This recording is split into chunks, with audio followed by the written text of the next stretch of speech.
Hello student, good morning to all of you. आज जो है बेटा आपका 6th क्लास में स्वागत है। तो जैसे आपको पता है 6th क्लास में मैं 2 दिन से आपको क्या करा रही हूँ, लेसन 1। लेसन 1 कौन सा है बेटा? आपका भाषा और व्याकरण। भाषा व्याकरण में मैंने सबसे पहले आपको कराया था कि भाषा से आप क्या समझते हैं, भाषा से जो है क्या तात्पर्य है, भाषा किसे कहते हैं, वगैरह वगैरह जो है अन्य क्वेश्चन इसमें आ सकते हैं। यानी कि सभी का माध्यम एक है, यानी अपने भाव को आदान प्रदान करने का जो सबसे मुख्य साधन है वो क्या है? हमारी भाषा है। फिर मैंने आपको बताया था कि भाषा जो है कितने प्रकार की होती है। मैंने आपको बताया कि भाषा कितने प्रकार की होती है। भाषा जो है बेटा मुख्य रूप से वैसे 2 प्रकार की होती है, लेकिन जो है हिंदी में भाषा 3 प्रकार की मानी जाती है। मुख्य रूप से जो है सबसे पहले मौखिक भाषा और लिखित भाषा, जो कि हम अधिकतर प्रयोग में लाते हैं, और एक होती है आपकी यानी कि सांकेतिक भाषा, जिसको जो है मुख्य प्राणी यानी कि संवेदनशील व्यक्ति प्रयोग में करते हैं। तो आज यानी कि लेसन 1 6th क्लास में डिजिटल क्लास देखेंगे सभी बच्चे। डिजिटल क्लास भाषा, लिपि और व्याकरण। तो देखिएगा बेटा, सभी बच्चे ध्यान से देखेंगे। भाषा, लिपि और व्याकरण।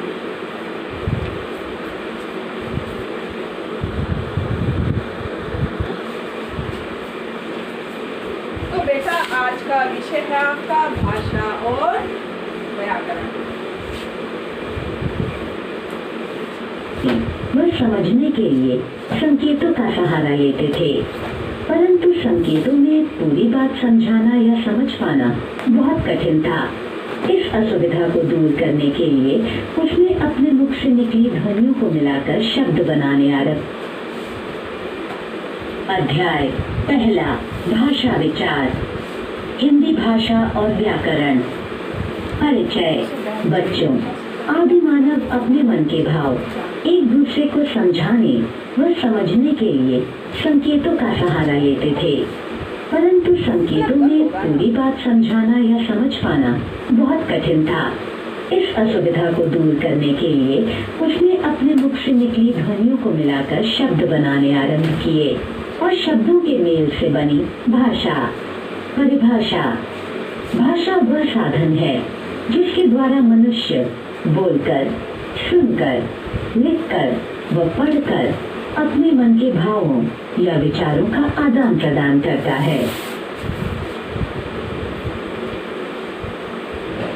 उद्देश्य। भाषा के रूप, बोली तथा भाषा, लिपि, साहित्य, व्याकरण।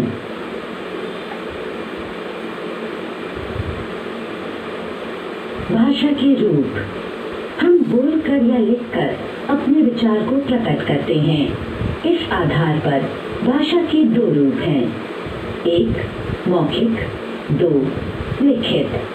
परिभाषा।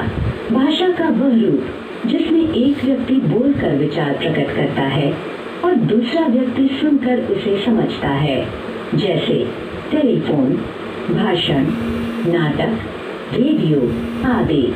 परिभाषा। भाषा का वह रूप जिसमें एक व्यक्ति अपने विचार या मन के भाव लिखकर प्रकट करता है और दूसरा व्यक्ति पढ़कर उसकी बात समझता है, लिखित भाषा कहलाती है, जैसे पत्र, पत्रिका, समाचार पत्र, जीवनी, संस्मरण, तार आदि। भाषा के कुछ और रूप हैं, 1 सांकेतिक भाषा, 2 मातृभाषा, 3 राष्ट्रभाषा, 4 राजभाषा, 5 मानक भाषा। सांकेतिक भाषा। जब इशारों द्वारा बात समझाई और समझी जाती है तब वो सांकेतिक भाषा कहलाती है, जैसे चौराहे पर खड़ा यातायात नियंत्रित करता सिपाही। मातृभाषा। वह भाषा जिसे बालक अपने परिवार से अपनाता व सीखता है, मातृभाषा कहलाती है। राष्ट्रभाषा। वो भाषा जो देश के अधिकतर निवासियों द्वारा बोली जाती है, राष्ट्रभाषा कहलाती है। जैसे अमेरिका अंग्रेजी, चीन चीनी, जापान जापानी, रूस रूसी आदि। राजभाषा वह भाषा जो देश के कार्यालयों व राजकाज में प्रयोग की जाती है, राजभाषा कहलाती है। जैसे भारत की राजभाषा हिंदी और अंग्रेजी है, अमेरिका की अंग्रेजी है। मानक भाषा विद्वानों व शिक्षाविदों द्वारा भाषा में एक रूपता लाने के लिए भाषा के जिस रूप को मान्यता दी जाती है वह मानक भाषा कहलाती है। जैसे गई बराबर गई, ठंड बराबर ठंड, अंत बराबर अंत, शुद्ध बराबर। जैसे बेटा इसमें बताया गया कि मानक भाषा, जैसे हम पहले शब्द लिखते थे, आपने भी देखा होगा, जैसे शब्द लिखते थे कि संबंध स अधमे ब अधने और थे, तो मानक भाषा के अंतर्गत जो है म अधा और ने जो है हम हाफ लगाते हैं तो वो अब बंद हो गए हैं। मानक यानी कि जो है हम इसमें बिंदु का प्रयोग कर देते हैं। जैसे हम ठंड लिखते थे, जैसे ठ अदाणे जो है इसमें हम क्या है अणे ना लिख के तो क्या लगाते हैं, अनुस्वार लगा देते हैं। यानी कि उसको शॉर्ट करने के, यानी कि उसको संकुचित बनाने के लिए भाषा को मानक भाषा का रूप दिया गया है। तो इसकी डेफिनेशन क्या बताए कि विद्वानों में शिक्षाविदों द्वारा भाषा में एक रूपता लाने के लिए भाषा के जिस रूप को मान्यता दी गई है वह मानक भाषा कहलाती है। यानी कि भाषा को संकुचित रूप देने के लिए, यानी कि अधन और मैं जो है साधारण भाषा में मैं आपको बताऊंगी, तो उनको हटाकर जो है हम किसका प्रयोग करते हैं, उसको जो है हटाकर हम अनुस्वार का यानी कि बिंदु का प्रयोग करते हैं। जैसे पहले लिखते थे अंत अधने और त, तो अब हम क्या करते हैं, यानी कि ऊपर अनुस्वार लगाकर अंत बना देते हैं। तो इस बात का ध्यान देंगे कि मानक भाषा जो है हम किसे कहते हैं। ठीक है, तो आगे देखिएगा। शुद्ध बोली तथा भाषा, भाषा के अल्प विकसित रूप को बोली कहते हैं। इसका प्रयोग सीमित क्षेत्र में किया जाता है। इसमें साहित्य की रचना नहीं होती, ये लिखित रूप में नहीं होती। हिंदी भाषा की 18 बोलियां प्रचलित हैं।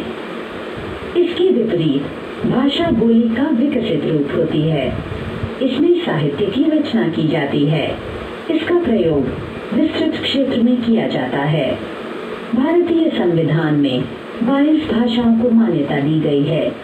प्रत्येक राज्य की अपनी भाषा है, जैसे पंजाब पंजाबी, बंगाल बंगाली, असम असमिया आदि। विशेष भारतीय संविधान में 22 भाषाओं को मान्यता प्रदान की गई है, जैसे हिंदी, डोगरी, उर्दू, नेपाली, कन्नड़, मैथिली, मराठी, उड़िया, संस्कृत, सिंधी, तेलुगु आदि।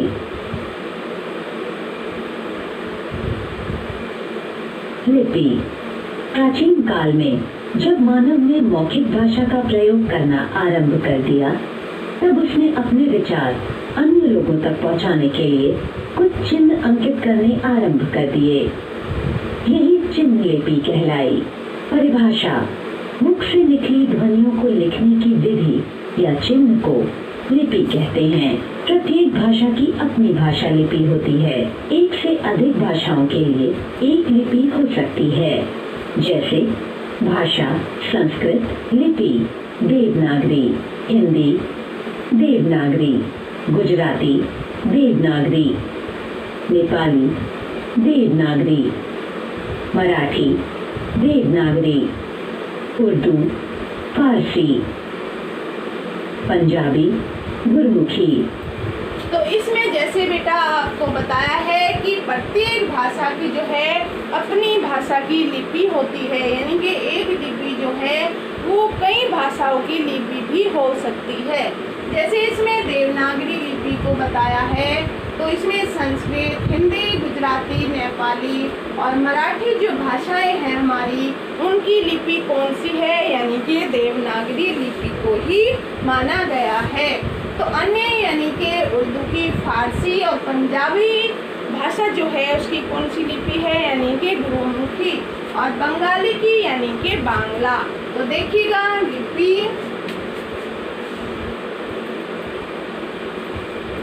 बंगाली, बांग्ला, अंग्रेजी, रोमन, जर्मन, रोमन, फ्रांसीसी, रोमन।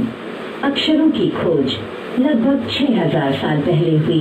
लिपि की खोज होने के कारण ही मनुष्य अपने विचारों को आने वाली पीढ़ियों के लिए सुरक्षित रखता है।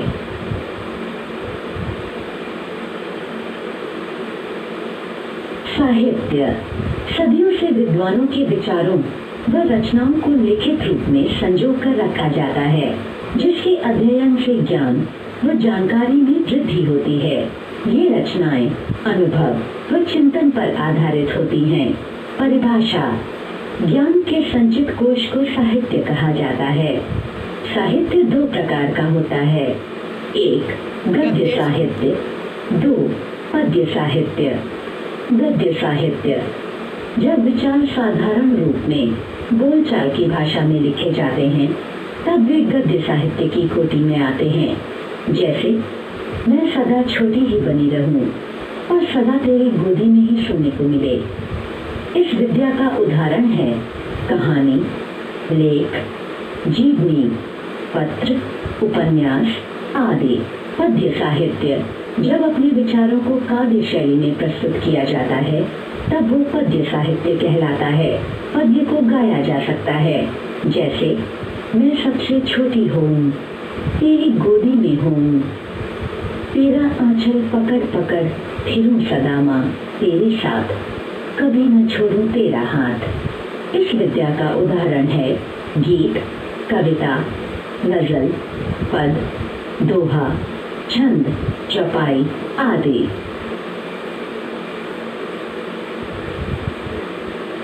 व्याकरण मेरे को तेरे से कुछ चाहिए।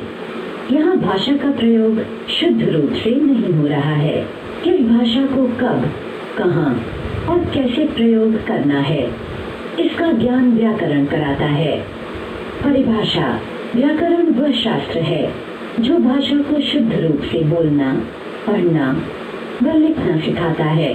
व्याकरण भाषा के नियम बनाता है। व्याकरण के ज्ञान के बिना किसी भी भाषा के शुद्ध रूप को नहीं सीखा जा सकता है। व्याकरण केवल रटना नहीं चाहिए बल्कि व्यवहार में भी लाना चाहिए। व्याकरण में भाषा के वर्ण, शब्द, पद तथा वाक्य पर विचार किया जाता है। व्याकरण के 4 अंग होते हैं, 1 वर्ण विचार, 2 शब्द विचार, 3 पद विचार, 4 वाक्य विचार। आओ दोहराएं। 1 भाषा मन के भावों व विचारों के आदान प्रदान का साधन है। 2 भाषा के 2 रूप हैं, 1 मौखिक, 2 लिखित, 3 मातृभाषा जिसे बालक परिवार से सीखता है, 4 राष्ट्रभाषा देश के अधिकतर निवासियों द्वारा प्रयोग की जाने वाली भाषा, 5 राजभाषा। तो इसमें बेटा एक बार आप रिपीट करेंगे कि जो है भाषा और लिपि, इसमें डिटेल्स आपको बताई है केजी क्लास में कि जो है भाषा किसे कहते हैं, भाषा के कितने प्रकार हैं, साहित्य किसे कहते हैं। हिंदी भाषा और व्याकरण। परिचय बच्चों, आदि मानव अपने मन के भाव एक दूसरे को समझाने व समझने के लिए संकेतों का सहारा लेते थे, परंतु संकेतों में पूरी बात समझाना या समझ पाना बहुत कठिन था। इस असुविधा को दूर करने के लिए उसने अपने मुख से निकली ध्वनियों को मिलाकर शब्द बनाने आरंभ किए और शब्दों के मेल से बनी भाषा। परिभाषा भाषा वह साधन है जिसके द्वारा मनुष्य बोलकर, सुनकर, लिखकर व पढ़कर अपने मन के भावों या विचारों का आदान प्रदान करता है। उद्देश्य, भाषा के रूप, बोली तथा भाषा, लिपि, साहित्य, व्याकरण।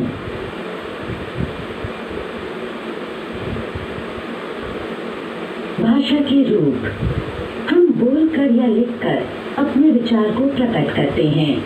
इस आधार पर भाषा के दो रूप हैं, एक मौखिक, दो लिखित। परिभाषा, भाषा का वह रूप जिसमें एक व्यक्ति बोलकर विचार प्रकट करता है और दूसरा व्यक्ति सुनकर उसे समझता है, जैसे टेलीफोन, भाषण, नाटक, रेडियो आदि। परिभाषा, भाषा का वह रूप जिसमें एक व्यक्ति अपने विचार या मन के भाव लिखकर प्रकट करता है और दूसरा व्यक्ति पढ़कर उसकी बात समझता है, लिखित भाषा कहलाती है, जैसे पत्र, पत्रिका, समाचार पत्र, जीवनी, संस्मरण, तार आदि। भाषा के कुछ और रूप हैं, एक सांकेतिक भाषा, दो मातृभाषा, तीन राष्ट्रभाषा, चार राजभाषा, पांच मानक भाषा। सांकेतिक भाषा, जब इशारों द्वारा बात समझाई और समझी जाती है तब वो सांकेतिक भाषा कहलाती है, जैसे चौराहे पर खड़ा यातायात नियंत्रित करता सिपाही। मातृभाषा, वह भाषा जिसे बालक अपने परिवार से अपनाता व सीखता है, मातृभाषा कहलाती है। राष्ट्रभाषा, वह भाषा जो देश के अधिकतर निवासियों द्वारा बोली जाती है, राष्ट्रभाषा कहलाती है, जैसे अमेरिका अंग्रेजी, चीन चीनी, जापान जापानी, रूस रूसी आदि। राजभाषा, वह भाषा जो देश के कार्यालयों व राजकाज में प्रयोग की जाती है, राजभाषा कहलाती है, जैसे भारत की राजभाषा हिंदी और अंग्रेजी है, अमेरिका की अंग्रेजी है। मानक भाषा, विद्वानों व शिक्षाविदों द्वारा भाषा में एक रूपता लाने के लिए भाषा के जिस रूप को मान्यता दी जाती है वह मानक भाषा कहलाती है, जैसे गई बराबर गई, ठंड बराबर ठंड, अंत बराबर अंत, शुद्ध बराबर शुद्ध। बोली तथा भाषा, भाषा के अल्प विकसित रूप को बोली कहते हैं।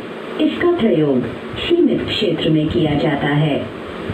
इसमें साहित्य की रचना नहीं होती, ये लिखित रूप में नहीं होती। हिंदी भाषा की 18 बोलियां प्रचलित हैं। इसके विपरीत भाषा बोली का विकसित रूप होती है। इसमें साहित्य की रचना की जाती है। इसका प्रयोग विस्तृत क्षेत्र में किया जाता है। भारतीय संविधान में 22 भाषाओं को मान्यता दी गई है।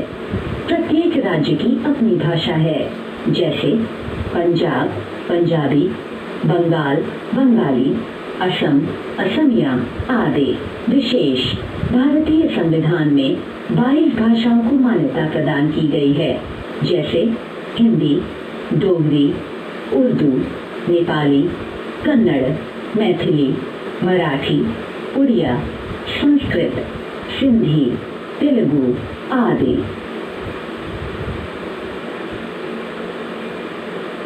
लिपि, प्राचीन काल में जब मानव ने मौखिक भाषा का प्रयोग करना आरंभ कर दिया, तब उसने अपने विचार अन्य लोगों तक पहुंचाने के लिए कुछ चिन्ह अंकित करने आरंभ कर दिए।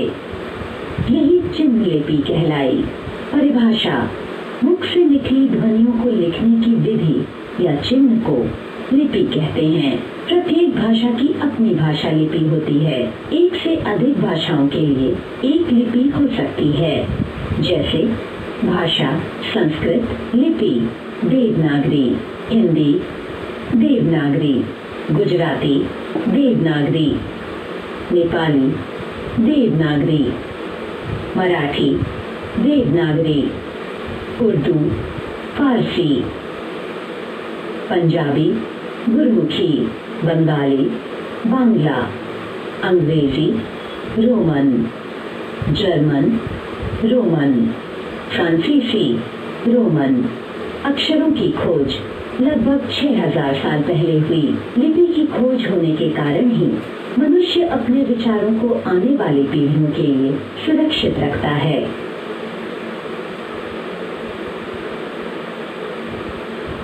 साहित्य सदियों से विद्वानों के विचारों व रचनाओं को लिखित रूप में संजो कर रखा जाता है, जिसके अध्ययन से ज्ञान व जानकारी में वृद्धि होती है। ये रचनाएं अनुभव व चिंतन पर आधारित होती हैं। परिभाषा ज्ञान के संचित कोश को साहित्य कहा जाता है। साहित्य दो प्रकार का होता है, एक गद्य साहित्य, दो पद्य साहित्य। गद्य साहित्य जब विचार साधारण रूप में बोलचाल की भाषा में लिखे जाते हैं तब वे गद्य साहित्य की कोटि में आते हैं। जैसे मैं सदा छोटी ही बनी रहूं और सदा तेरी गोदी में ही सोने को मिले। इस विद्या का उदाहरण है कहानी, लेख, जीवनी, पत्र, उपन्यास आदि। पद्य साहित्य जब अपने विचारों को काव्य शैली में प्रस्तुत किया जाता है तब वो पद्य साहित्य कहलाता है। पद्य को गाया जा सकता है, जैसे मैं सबसे छोटी हूँ, तेरी गोदी में हूँ, तेरा आंचल पकड़ पकड़ फिरूं सदा माँ तेरे साथ, कभी न छोड़ूं तेरा हाथ। इस विद्या का उदाहरण है गीत, कविता, गजल, पद, दोहा, छंद, चौपाई आदि।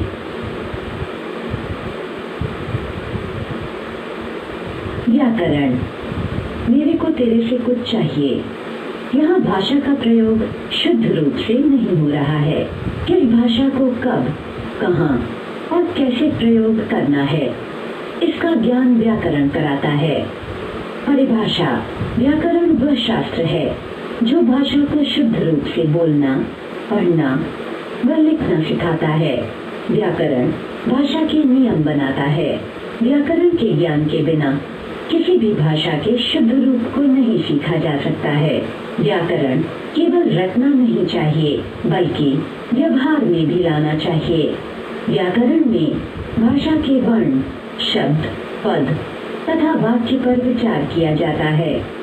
व्याकरण के 4 अंग होते हैं, 1 वर्ण विचार, 2 शब्द विचार, 3 पद विचार, 4 वाक्य विचार। आओ दोहराएं। 1 भाषा मन के भावों व विचारों के आदान प्रदान का साधन है। 2 भाषा के 2 रूप हैं, 1 मौखिक, 2 लिखित, 3 मातृभाषा जिसे बालक परिवार से सीखता है, 4 राष्ट्रभाषा देश के अधिकतर निवासियों द्वारा प्रयोग की जाने वाली भाषा, 5 राजभाषा देश के कार्यालयों व राजकाज की भाषा, 6 मानक भाषा विद्वानों द्वारा स्वीकृत भाषा का रूप, 7 बोली भाषा का क्षेत्रीय रूप, 8 लिपि उच्चारित ध्वनियों का लिखित रूप, 9 साहित्य ज्ञान का संचित कोश, 10 भाषा के रूप गद्य तथा पद्य, 11 व्याकरण भाषा के शुद्ध रूप का ज्ञान कराने वाला शास्त्र।